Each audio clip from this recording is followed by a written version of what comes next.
आ जाएंगे, आप परेशान मत हो, वो घर आ जाएंगे। मैं इस वक्त शालामार में हूँ, रघुनाथपुरा में।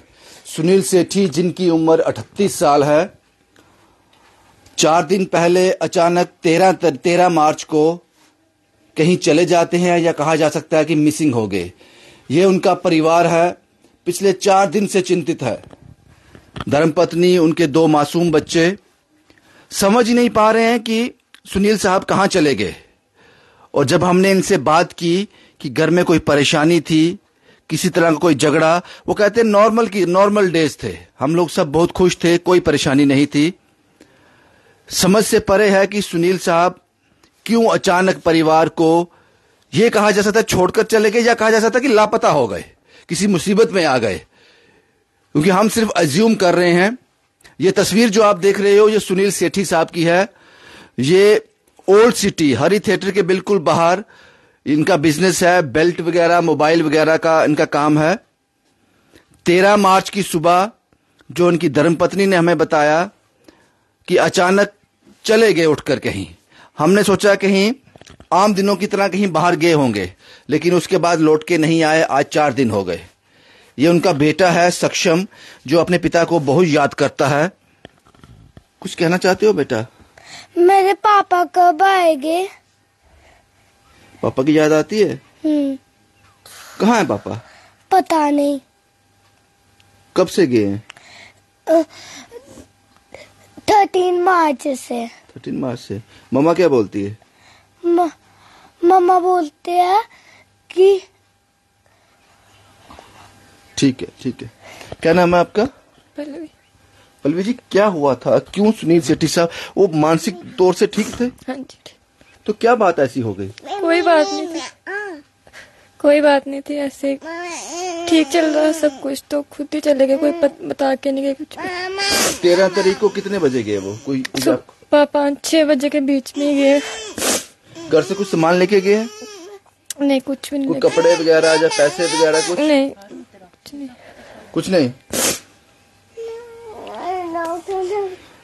सुनील साहब, अगर आप कहीं से ये रिपोर्ट देख रहे हो, ये आपका परिवार है, मुश्किल दौर से निकल रहा है। पुलिस में रिपोर्ट किया आपने? हाँ जी। पुलिस में रिपोर्ट हुई है। बच्चे रोते हैं, याद करते हैं पापा को? हाँ, बोलते हैं पापा का भाव से। ये आपकी समझ में बिल्कुल भी नहीं आ रहा कि वो क्यों चले गए, कैसे चले गए? कोई फोन कॉल्स ऐसे आ रहे थे? कोई ऐसे फोन कॉल्स आ रहे थे? नहीं, कोई फोन कॉल्स नहीं आए। वो परेशान थे कुछ? कोई पता नहीं, बताया ही नहीं कुछ भी उन्होंने। ठीक ही थे, खुद ही ठीक थे, कुछ भी नहीं बताया उन्होंने। 13 तारीख से पहले 12 को 11 को कुछ आम जैसे वो हर रोज घर में होते थे, कुछ डिफरेंस दिख रहा आपको? कुछ परेशानी में दिखे, या कोई फोन बार बार आ रहे थे ऐसा? नहीं, मेरे सामने कोई फोन नहीं। काम पे होते हैं, काम पे आए हो तो वो मेरे को पता ही नहीं है। अच्छा, कोई बिजनेस में उसमें कोई दिक्कत आ रही थी कुछ काम में? नहीं, सब भी ठीक था सर, सब भी ठीक था। कुछ समझ नहीं आ रहा आपको क्यों हुआ ये? पहले कभी हुआ ऐसा? नहीं, पहले कभी नहीं हुआ। आपके पापा आ जाएंगे, जल्दी आ जाएंगे। वो कहीं काम करने के लिए गए हैं ना, जब काम खत्म होगा वापस आ जाएंगे। ठीक है? ये तस्वीर एक बार फिर देखिए आप, ये सुनील सेठी साहब की है। सन्नी के नाम से भी लोग इनको जानते हैं अपने मोहल्ले में, या जो उनके रिश्तेदार हैं, जो इनके दोस्त यार हैं, सन्नी के नाम से भी जानते हैं। 13 मार्च की सुबह अचानक ये घर से उठकर, जो उनकी पत्नी कह रही हैं, 5 से 6 बजे के बीच उठकर कहीं चले जाते हैं। उसके बाद घर नहीं आते, घर से कुछ भी सामान नहीं ले गए हैं। ये इनके रिश्तेदार हैं, वाकई परेशान हैं ये। सर, क्या नाम है आपका? अश्विनी सेठी मेरा नाम है जी। अश्विनी साहब, कभी पहले भी ऐसा हुआ, या कुछ आपको चीजें समझ आ रही हैं ऐसा क्यों हुआ, कहाँ चले गए वो? नहीं सर, क्या किसी मुसीबत में है? क्या कह सकते हैं सर, हमें तो कभी ऐसा हुआ नहीं पहले। तो अपने काम पे जाता था सुबह, कोई ज्यादा यारी दोस्ती नहीं थी, कोई कुछ नहीं था, कोई प्रॉब्लम नहीं थी, घर में भी फाइनेंशियली भी ठीक था। पता नहीं क्या हुआ, 13 तारीख को सुबह उठा, इन्हों सारे वाक वूक पे पता नहीं हम गया, तो मैं तो थोड़ा अलग रहता हूँ, तो पता चला कि ऐसे ऐसे मिसिंग हो गई। पता लगा भाई साहब का फोन आया। तो सर, आप यहीं रहते हैं इनके साथ ही? ये भी तालाब तिल्लो चले गए। तालाब तिल्लो में रहते हैं। तो क्या एग्जैक्ट पता चला, कुछ आपने अपनी इन्वेस्टिगेट? कुछ नहीं, इन्होंने कहीं संडे वाले दिन किसी दुकान के आगे ना सामान लगाते हैं, उधर इनके पास कोई 2 बंदे आए, वो कोई मोबाइल पे खेला उन्होंने, मोबाइल के ऊपर कुछ खेला उन्होंने, तो उसके बाद वो उठ के चले गए। जे भी उनके साथ ही चला गया। उधर से जो सामान था सारा पांडे ने उठाया, उनके गोडाउन में फेंक दिया। जो दुकान लगाते हैं, जो दुकान लगाते हैं, देखो यानी कि वो सामान खुला छोड़ चले गए, खुला छोड़ के चले गए। ये तो अलग एंगल आ गया। घर से उठकर वहां गए हैं?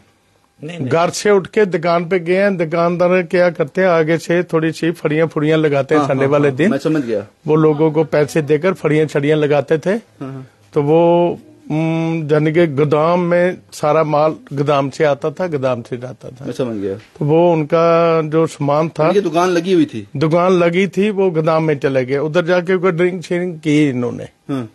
तो वो जो 2 लड़के थे वो चले गए। जे रात को 11-12 बजे घर आ गया कहीं। उसके बाद ये 12 की रात की बात है। ये 12 की रात की बात है। तो 12 की रात को फिर जे रात को सोए इधर, इसको पूछा कोई परेशानी तो नहीं है, बोलता कोई परेशानी नहीं है। बस जे रात को इधर ही थे। वो सुबह उठा, कहाँ चला गया कोई। वो जो 2 लड़की उस रात उनके साथ थे, कोई पता चला उनका? ना। आपको लगता है वो स्ट्रेस हो सकता है? कुछ बात हुई है वहां पे? उनसे बात हुई होगी, वो रात को उनसे मिले होंगे।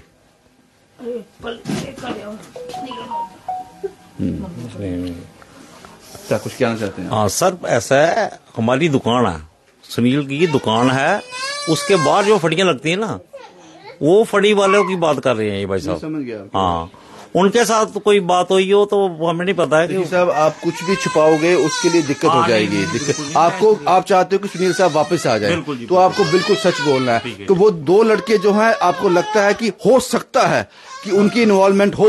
जी। अगर जब आप पुलिस से बात करेंगे, आपको ये बात बतानी पड़ेगी उनको, ताकि पुलिस उसी नक्शे पर चले कि ये हुआ है उनके साथ। हाँ जी। वो मोबाइल में क्या खेला उन्होंने, भगवान जानता है, वो नहीं पता है। तो ये बात आपको कैसे पता चली? वो किसी पांडी ने बोला था, 2 लड़के उसके पास आए थे जब आपने इन्वेस्टिगेट किया। हाँ। जो पांडी था ना, माल लेकर जाने वाला, जैसे उसने बोला था कोई 2 लड़के आए थे, उनके साथ गए हैं, गोदाम में गए हैं, उधर दारू शारू पी उन्होंने। वो 2 कहाँ गए, दे उठ के घर आ गया रात को। अब मुझे लगता है कि पुलिस को इसी तर्ज पर काम करना चाहिए। सबसे पहले ये पता लगाना चाहिए वो 2 लड़के कौन थे, शायद उससे कुछ लीड मिल जाए। अब ये कहा जा सकता है कोई ना कोई बात जरूर रही होगी जो सुनील सेठी साहब, सन्नी साहब अपने परिवार को, अपने मासूम बच्चों को, धर्मपत्नी को घर बार छोड़कर अचानक गायब हो गए, चले गए, किस मुसीबत में है। मुझे लगता है कि इस पर अब इन्वेस्टिगेशन होना चाहिए। और हम उम्मीद करते हैं, अगर सुनील साहब आप ये वीडियो आप देख रहे हैं, अगर ये वीडियो आप तक पहुंचता है, उनका मोबाइल नंबर, मोबाइल साथ लेके गए हैं? हाँ, मोबाइल साथ लेकर गए। चल रहा है, बंद है? वो एक दिन चलता रहा, स्विच ऑफ था, उसका व्हाट्सएप चलता रहा 13 तारीख को। उसके बाद कहीं मोबाइल चलते चलते वो व्हाट्सएप था, उस पर मैसेज भेजते थे, घर आ जाओ, क्या परेशानी है, मैं देख रहे थे? वो मैसेज देखा उन्होंने, मैसेज देखा उन्होंने, तो वो भी बंद कर दिया बाद में। यानी कि रहा था। हाँ, व्हाट्सएप का देख के ऑन नहीं करता था, बात नहीं करता था। वो एक ही दिन चला खाली। सुनील साहब, जिंदगी में बहुत सारी मुश्किलें आती हैं, बहुत मुसीबतें आती हैं, जीवन का दूसरा नाम मुश्किल ही है, तो आपको इसको फेस करना पड़ेगा। ऐसे मुझे नहीं लगता कि इससे कोई हल निकल जाएगा। सुनील सेठी, सन्नी साहब रघुनाथपुरा शालामार में रहते हैं, ये परिवार है उनका, और आपके बच्चे, आपकी धर्मपत्नी आपसे मिलना चाहते हैं, आपके साथ बाकी जिंदगी जीना चाहते हैं। और जो भी मुश्किल आपके पास है, जिसकी वजह से आपने इतना बड़ा कदम उठाया, आपके भाई बंधु हैं, आपके रिश्तेदार यहाँ पे हैं जो आपके लिए आंसू बहा रहे हैं, आपके लिए चिंतित हैं। तो आपकी इस मुश्किल घड़ी में, जो भी घड़ी आपके पास मुश्किल है, जो भी परेशानी है, उसमें आपका साथ देंगे वो। इनके साथ शेयर कीजिए वो बात आकर। बाकी मुझे लगता है कि आपको सबसे पहले प्रायोरिटी में अपना परिवार देखना चाहिए। भागने से कुछ नहीं होगा साहब। जैसा कि मैंने पहले कहा कि जीवन का दूसरा नाम मुश्किलें हैं। मौत आसान है, आंख बंद हो गई, खेल खत्म। जिंदगी का दूसरा नाम स्ट्रगल है, परेशानी है। शुभम कुमार के साथ Ravindra Singh, the state sentinel के लिए।